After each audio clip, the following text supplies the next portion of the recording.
তো দিন তোমার ভালো বন্ধুরা, কাটুক, প্যান্থার। মিস্টার বিস্ট আরে ল্যাব দাঁড়াও, দাঁড়াও, এই দাঁড়াও, ভিডিওটি কোথায় যাচ্ছ সাবস্ক্রাইব তুমি? করুন। আমাকে একটা ইউটিউব Please ভিডিওর একটা শুট করতে হবে। subscribe। এই ইউটিউবটা আবার কে? আর শুট করবার কি দরকার যেখানে আমরা মুখোমুখি চ্যালেঞ্জ করতে পারি? যদি আমি কিছু না বলি তাহলে আমার ব্র্যান্ড নিউ শো সম্পর্কে সবাই জানবে কি করে? দেখো বন্ধু, আমরা যদি ভবিষ্যতে বড় সেলিব্রিটি হয়ে যাই তাহলে আমার পরিচিতি যেন হয় প্যান্থারের নতুন ম্যানেজার হিসেবে, আর এখানকার নতুন হেড হিসেবে আমাদের কিছু শর্ত আছে। প্রথমত, আমাদের নিজস্ব একটা ইউটিউব চ্যানেল চাই। ঠিক আছে, আমি ওটা দেখছি। যদি আমি ওটার নাম দিই বিস্ট অ্যানিমেশনস, বিস্ট ল্যাব শোর জন্য ব্র্যান্ড নিউ চ্যানেল। দারুণ। এছাড়া প্যান্থার আর আমাকে যেন প্রতিটা শুটে মেকআপ দেওয়া হয়। ঠিক আছে, ভালো, চলে এসো।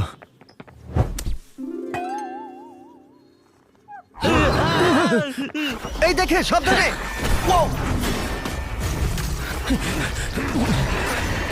জিমি, আমরা এটা সামলে নিচ্ছি। আমি আমার লোকদের দিয়ে তোমার লোকদের ডাকছি। হ্যাঁ, ঠিক আছে। ও মাই গড, নিজের খেয়াল রেখো।